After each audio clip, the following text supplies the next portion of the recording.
Hi, Phil here with another video.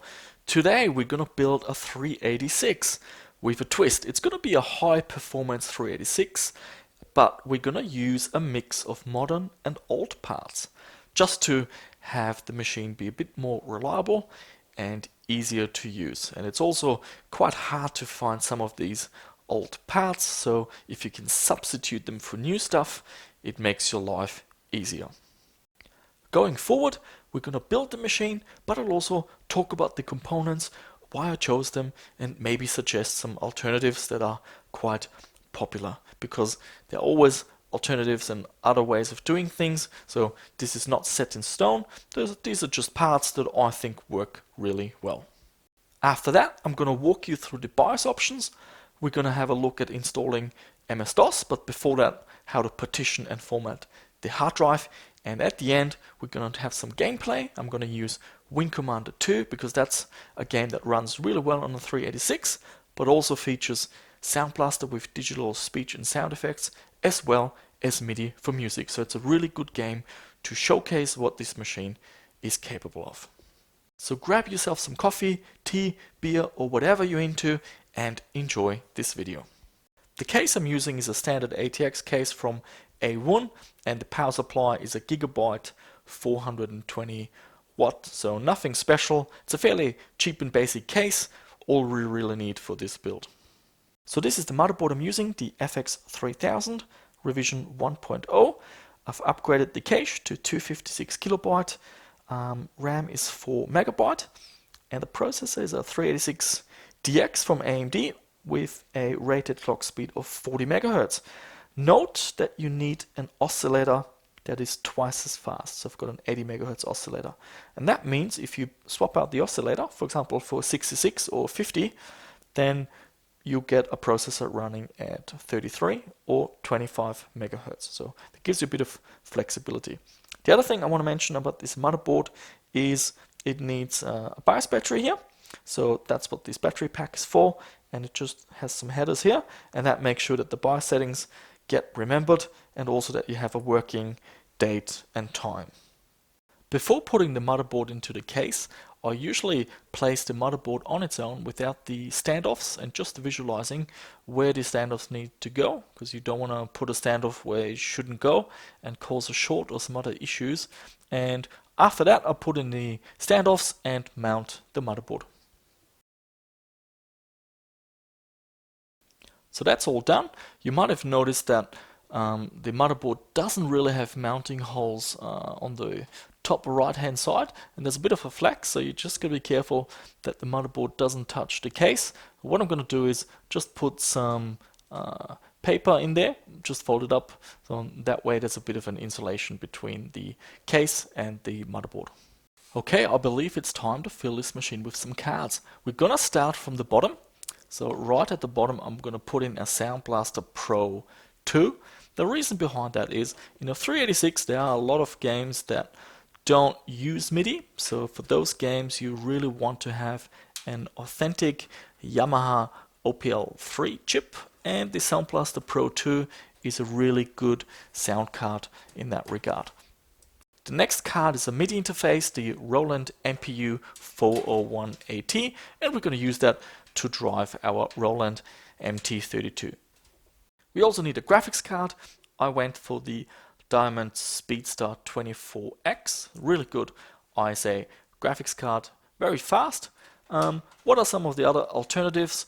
Cirrus Logic are very popular, but one of the best cards you can get is the one with the Tseng ET4000 chip. I actually have one, but I don't know, I just went with the Diamond. And finally, we need an I/O controller.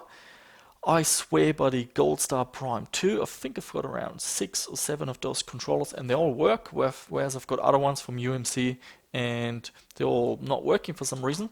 So if you're looking for an I/O controller and you can find one with the Goldstar Prime 2 chip, definitely go for it. They should work really well and I had no issues with them whatsoever. Okay, so now I'm just gonna secure the cards with some screws and we'll be back in a moment. The next thing we're going to talk about is the power. I'm using a modern ATX power supply, so you have an ATX power connector here. Unfortunately, the 386 uses the old style AT plug, so we need an adapter, and you can get these on eBay, and I've got one of these here. So basically what you do, you connect the adapter into your ATX power supply, just like that, and then you've got your AT power plugs on the other hand. Just make sure that the black ones are lined up in the middle, and then all we have to do is plug those in. Now that's what this adapter comes with. It's a switch basically to turn it on and off. However, we're not going to use that. I've come up with something different, so we're just going to unplug this switch here. So what I've built is this little gadget. So it's got two switches in the back, and here it just has some normal headers. One is for turbo, so the motherboard has some turbo headers here, so we can toggle the turbo function of this computer, and the other one goes into this connector to turn the computer on. So this means that we'll have to reach around the back to turn the computer on and off and to toggle the turbo function, but it also means that we don't have to drill any holes into the front of the case, and it's a fairly neat and also straightforward way of doing things. So I'm just going to hook all this up, and then we're back in a moment. There you go. So I'm just going to get some spare brackets and to fill up the holes in the back. And here we have the 386 from the back. Notice that there's a big gap near the keyboard connector, and that's where the I/O shield goes. And these I/O shields are really hard to find. You can get ones that have the hole cut out, or you can get ones that are solid and you cut the hole out yourself, but I found them really hard to find, so I'm just leaving it open. It's not a big deal. Let's have a look at the storage devices I'm using. On the left side we've got a standard DVD-RW optical drive just to play some games. In the center we've got the compact flash to RD adapter. This is the front bay device from StarTech. Seems to be one of the only companies that does it, and then you just put the CF card in the front. The plan is to use a 32 gig CF card, but it turns out later that the software I wanted to use doesn't support it, but I'm just switching to a different kind of software so we can continue using the 32 gigabyte solid state drive. Very cool product, and I'm gonna configure them in master slave configuration on a single ID channel using the ribbon cable. And finally, we've got the Gotek floppy emulator. Single-handedly, I'm going to use that to install everything. MS-DOS, install the dynamic disk overlay software, the drivers, config.sys, autoexec. So it's really a lifesaver. I've got around 60 floppies now on my thumb drive, and I've got a little A4 sheet where I write down what's on each disk, because otherwise I would forget it. So highly recommend the Gotek floppy emulator for any vintage, old school, retro gaming PC build. Okay, the drives are all done. So what I have to do next is plug in all the power cords and the storage cables, and then we're pretty much close to being finished here. And there you have it. That's the 386 all ready to go.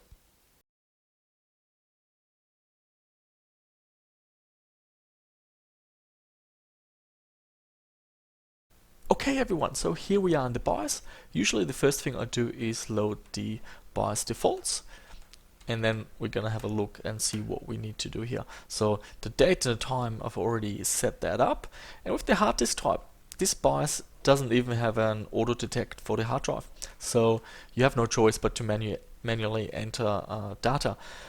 We're using a 16 gig compact flash, sorry, a 32 gig compact flash, and it's way too big, we can't enter the information, so we're going with the 504 megabyte. This is like a standard hard drive size, which is 1024 cylinders, 16 heads, WPCOM set that to 0, the landing zone 1024 as well, and 63 sectors, and that's 504 megabyte. It's the largest capacity that this machine can use. And Once we use Easy Drive, that's the software, the dynamic disk overlay utility, it will take over and translate, so we don't have to worry about it. Floppy drive, that's the Gotek 1.44 megabyte, that's all standard stuff. Advanced CMOS, let's have a look here. There's not much we can change, so I'll leave all that stuff default. Make sure that the cache is turned on. Then we go to advanced chipset, and here we can change a few things. The first thing we're going to make sure is that the AT bus clock select is correct.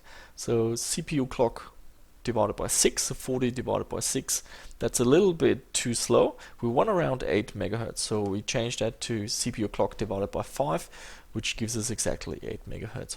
And then these other settings, they are set to very conservative settings. I usually don't change them too much. I'm not going to go for the super fastest. I'm just going to set them to something that's a little bit faster but not too fast, like that. And all the other bits and pieces, we just leave that. You might have noticed that I can't even change the boot order, so by default it will actually boot from the floppy, which is good. And we're gonna save to device, and I'm gonna boot from a MS-DOS 6.22 floppy disk. Okay, here we are in DOS. If you're ever looking for DOS boot disks, head to bootdisk.com. That's where I got this one from. So this is a 6.22 boot disk, but it also has the CD-ROM drivers. And now comes in the Gotek comes in very handy now. I can just switch to another floppy. Now I wanted to use the Western Digital version of Easy Drive. However, it didn't pick up the 32 gig flash drive. It picked up all the other ones I have, but not the 32. So we're switching to On-Track Disk Manager 9.57. It's on floppy number 27 of mine. So I'm just going to reconfigure my Gotek and run Disk Manager. Alrighty, we're just going to go with the easy installation. Found one drive, yes. We're going to select DOS. Continue. Let's have a look. 14 partitions, okay. That's not what we want, so we're going to go with advanced options. Advanced disk installation, yes. DOS. And now we can say no to this. Because if we say yes, it'll use more than 8 gig. We only want to use 8. And we have two choices. We can go with 5 little ones or 3. We're going to go with the first one, so 3 partitions of 2.1 gig and 1 for the remainder. Fast format, yes. Yes. Off it goes. So it does all the formatting for us.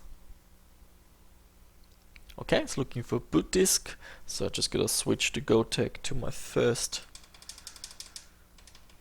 which is the DOS 6.22.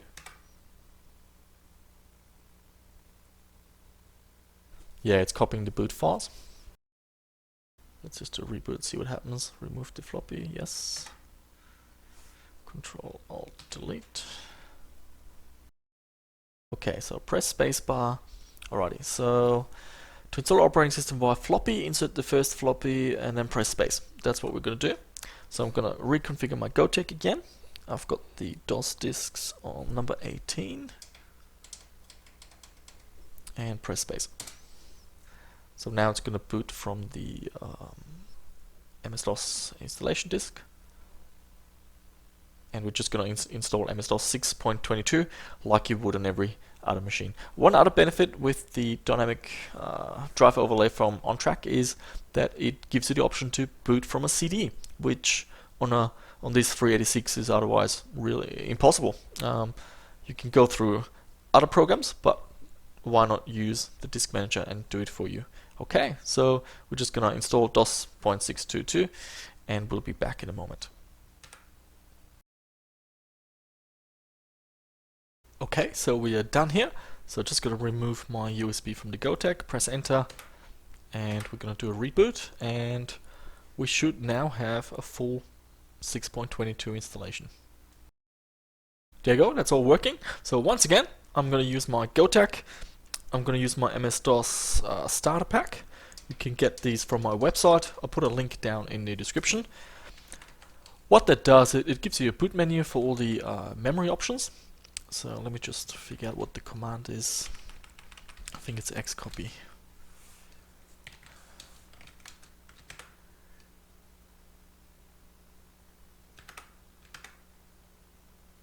Alright, let's do a reboot.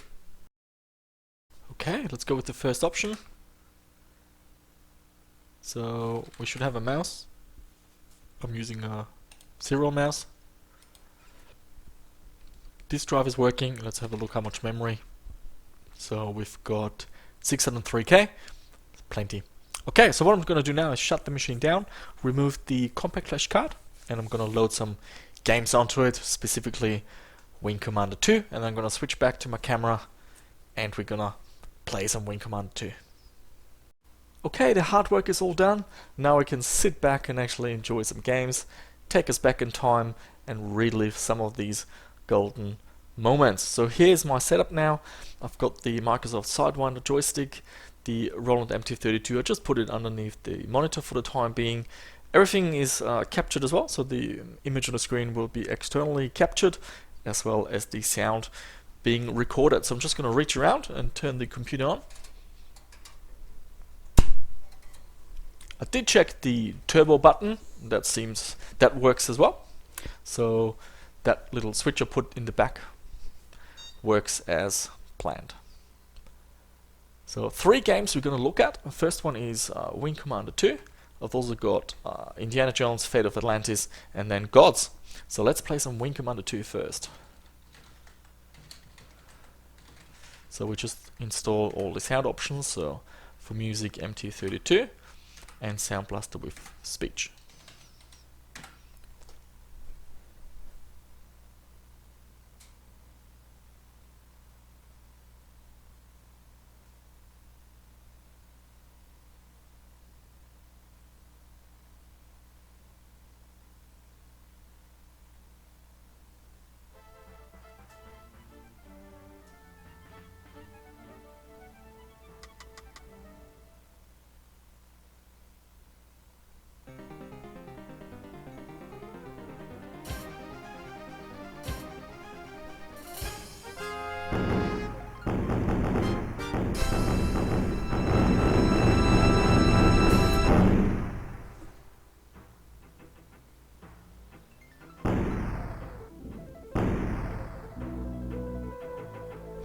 Alrighty, we're gonna start a new game.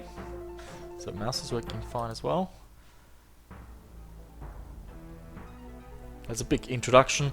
I'm just gonna skip that because that's well documented on YouTube and it's a really long introduction. But it's got speech, so that's quite cool. But there will be more speech later on, I believe.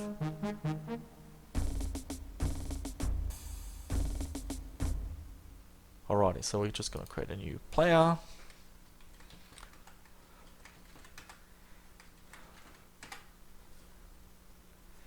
Let's see if we... Just going to calibrate my joystick. There you go. And let's fly a mission.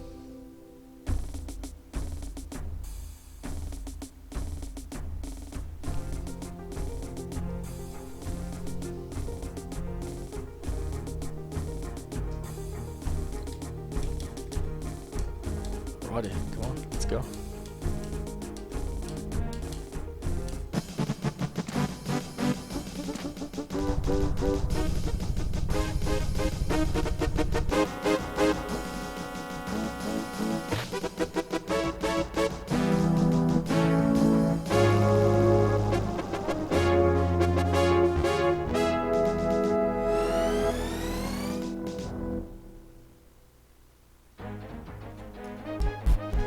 Alright, that seems to work. Let's go autopilot.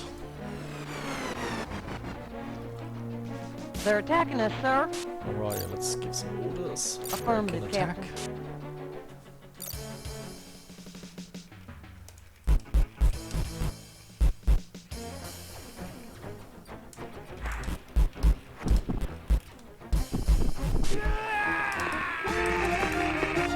Not bad, sir.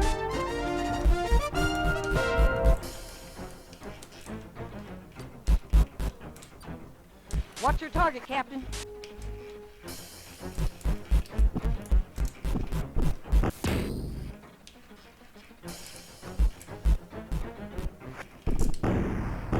What? Oh, there you go. Already dead. There you go. Alrighty, so autopilot. We go to our next objective. They're attacking us, sir. Okay. Affirmative, Captain. And let's start playing.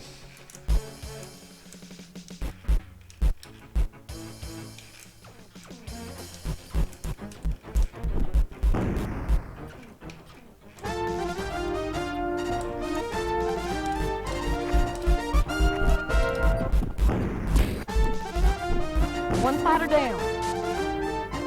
There you go. That wasn't too bad.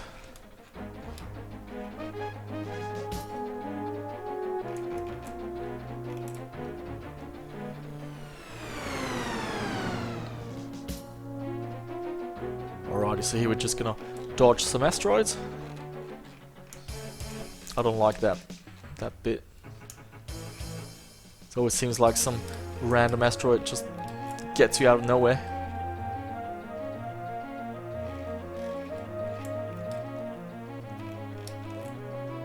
I think you can actually shoot them.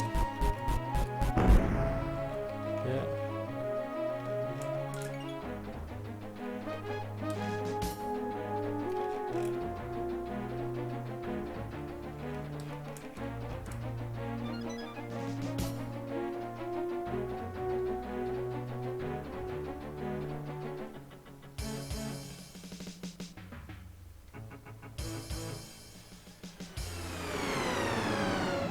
They're attacking us, sir. Alrighty, more enemies. Affirmative, Captain. Let's have a look who we're up against.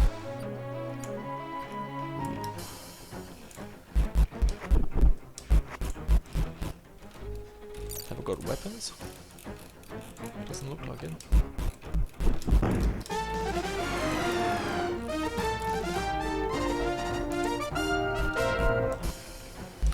Doesn't look like I've got any missiles, so we just have to.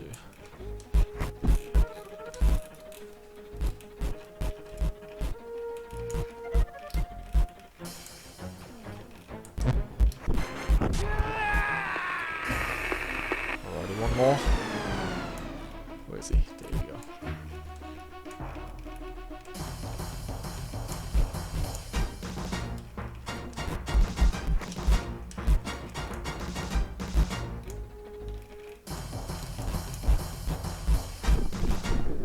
There you go. Excellent. That's what we've got a wingman for.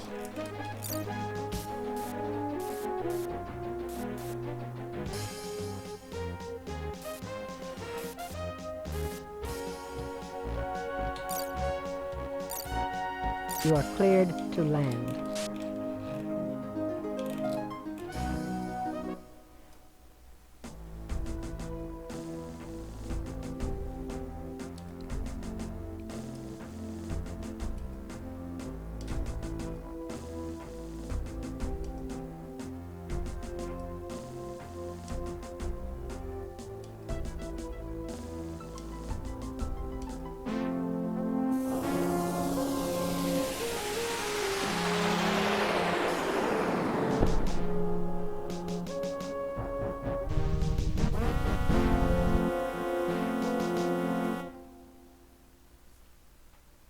What do you mean, what happened out there?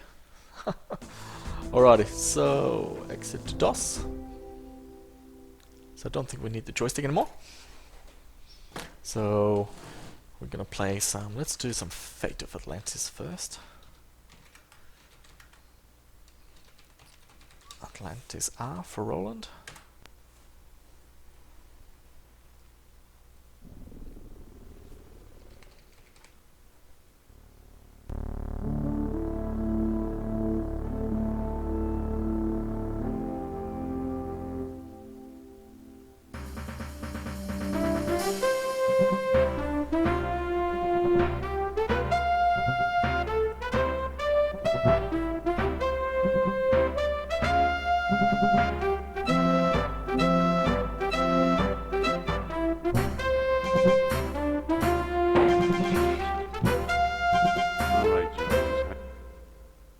to find that statue and all this junk? So that's the introduction of Indiana Jones. It's a really cool way of telling you what the game is about. You're just discovering what's going on by clicking on objects, and the story unfolds.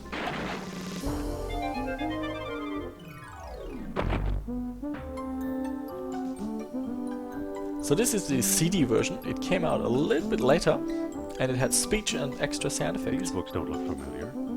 Uh-oh.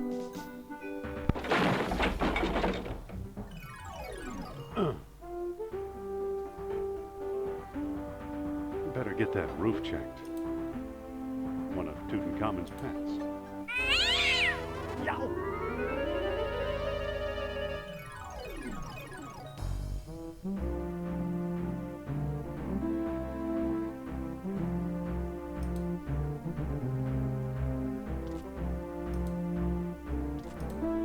I'll be. Here's what I've been searching for.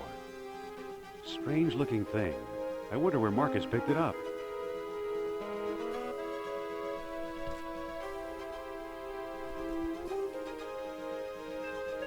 I'm back. Indy? You don't look at all well, Dr. Jones. Exploring our collections can be dangerous, Mr. What was your name again? Smith.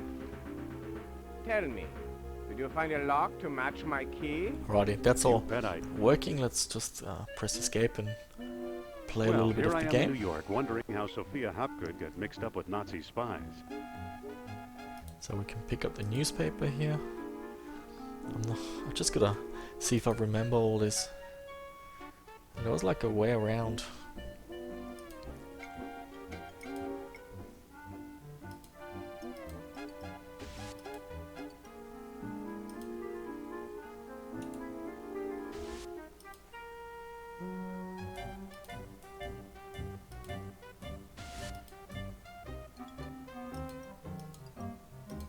The way looks blocked. The way looks blocked.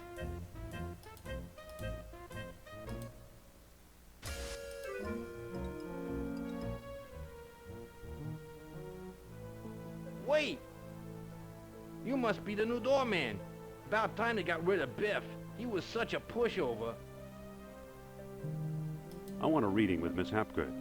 Are you crazy? During the show? Write her a letter.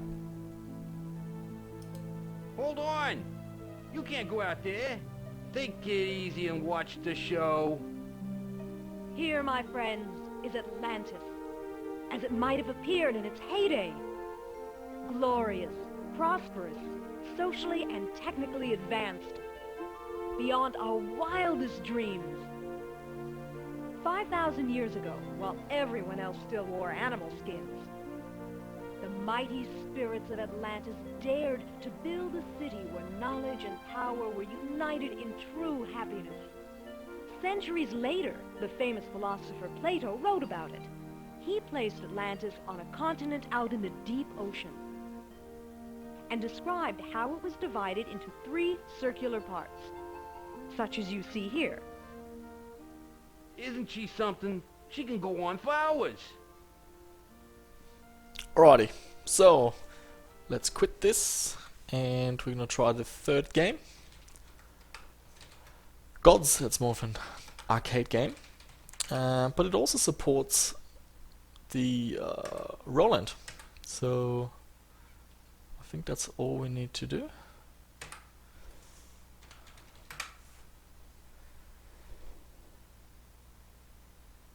Initializing a Roland card. You can see that the MT-32 is receiving MIDI signals, the MIDI receive LEDs flashing.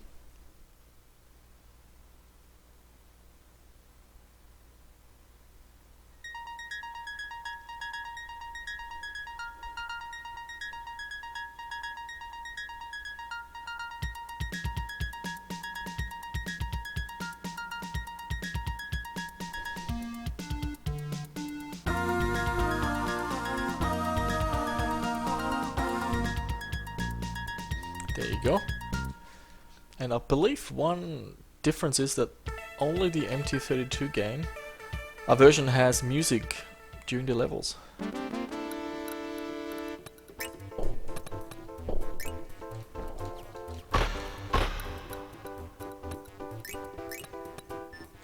And this is a game that actually uses some of the CM32 or LEPCI sound effects, those 33 extra sound effects.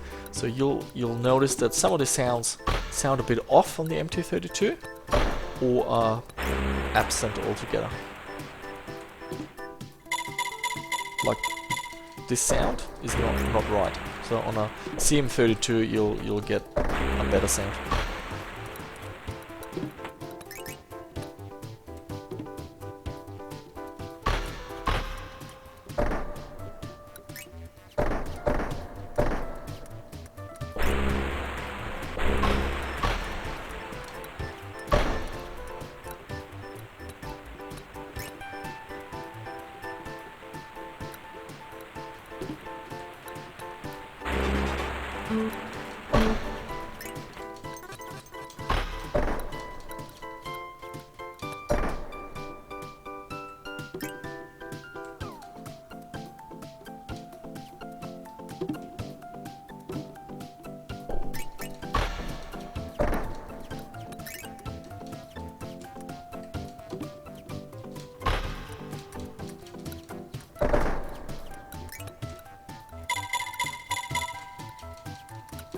Alrighty, that's it.